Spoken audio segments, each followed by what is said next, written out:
Welcome to the deep dive. Today we're jumping into really quite an ancient story. It's packed with fate, fear, and just some incredible miracles. Yeah, it really is. And we're working from a single source today, an excerpt focusing on Krishna's birth, the prophecy, and the miracle. Right. And our mission really is to unpack this, pull out the key ideas, the surprises, and see how destiny, well, how it seems to unfold, even when facing some pretty overwhelming evil. It's a journey back to ancient Mathura, and it all kicks off with one really terrifying prophecy. Okay, so let's set the scene. You've got this grand royal wedding in Mathura. Everything's joyful, celebratory. Until it's not. Suddenly, this voice booms out, seemingly from nowhere, from the sky. And it's aimed right at the ruler, King Kanza, who's known for being, well, pretty cruel. And this one sentence just shatters the whole mood, turns joy instantly into a nightmare. Because the voice predicts Kanza's death, right? At the hands of his sister's child. Exactly, the eighth child of his sister, Devaki, the bride. And Kanza's reaction is just immediate, pure terror. He actually draws his sword on his own sister. Right there at the wedding, he's ready to kill her and her new husband, Vasudeva, to basically stop the prophecy before it can even start.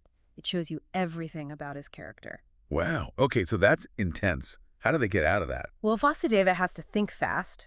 He makes this absolutely agonizing choice to save Devaki's life. What does he do? He strikes a deal, a terrible deal. He promises Kanza every single child they have. Every child. And oh, my God. Every single one, just hands them over. And just like that, the wedding's over, they're dragged off to prison. Not for a crime, but because of a baby that doesn't even exist yet. Precisely. Their prison cell becomes this, stage for years of suffering, but also eventually for something incredible. And that suffering, it starts right away, doesn't it? Yeah. Vasudeva has to make good on that awful promise. Almost immediately. The source calls it unimaginable heartbreak, and it just repeats. How many times? 6 times.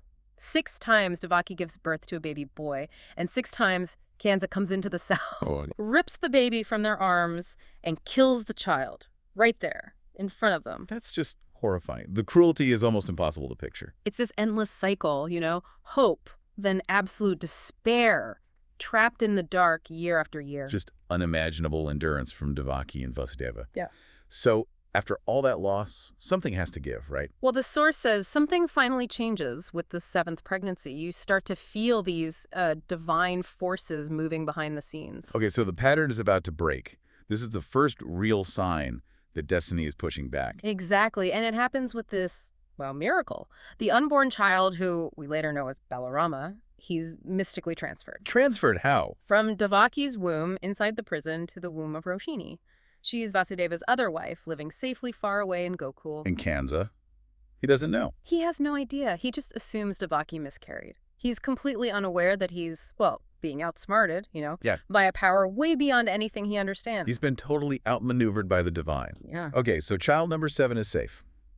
The stage is set. Now it's all about the 8th child, the one the prophecy specifically mentioned. And you can feel the tension building. The source even says the air itself starts to sort of crackle with divine energy. Yeah, the atmosphere is electric. And the birth itself happens on this wild night. It's not peaceful, is it? Not at all. It's dark. There's a furious storm raging outside. The storm is almost like another character. Providing cover? Exactly. Perfect cover. Drowning out sounds, hiding everything from the guards, from Kanza. And then right in the middle of this chaos, a light. A brilliant divine light just floods the cell, and the god Vishnu appears. Vishnu himself. Wow. What does he say? He confirms it. He is the one who will be born as their son, as Krishna. And he tells them why. To end Kanza's reign of evil. That's the mission. And he gives Vasudeva clear instructions. Take the baby Krishna to Gokul.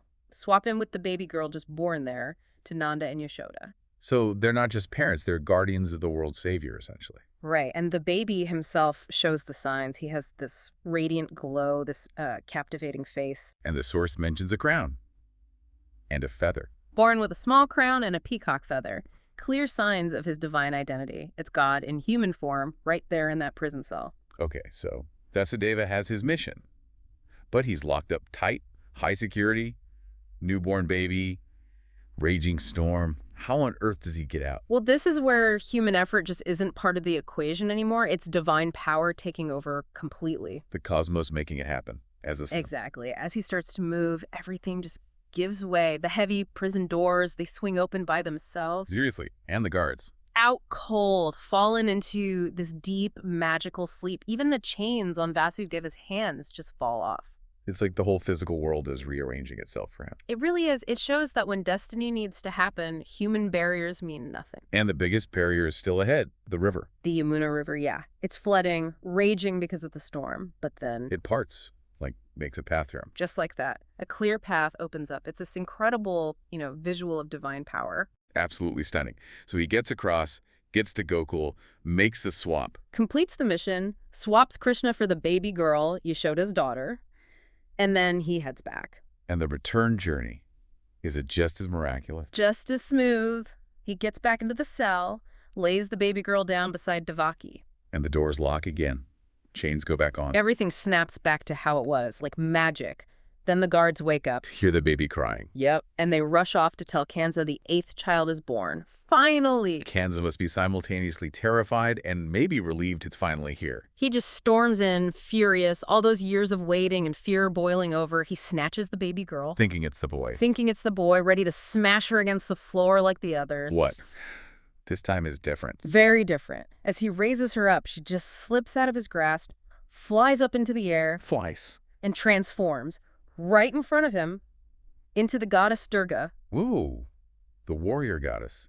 What does she say to him? She delivers the final blow, tells him the one destined to kill him, his doom. Isn't just coming. It's already here, alive and well, growing up somewhere Kanza can never, ever reach him. Oh, the look on his face must have been devastating. Right. Realizing his whole plan, all those murders. All for nothing. Completely pointless against destiny. His fate is sealed and he can't stop it. It's the ultimate checkmate, isn't it? For a tyrant obsessed with control. Absolutely. All that cruelty, just meaningless in the face of this cosmic plan.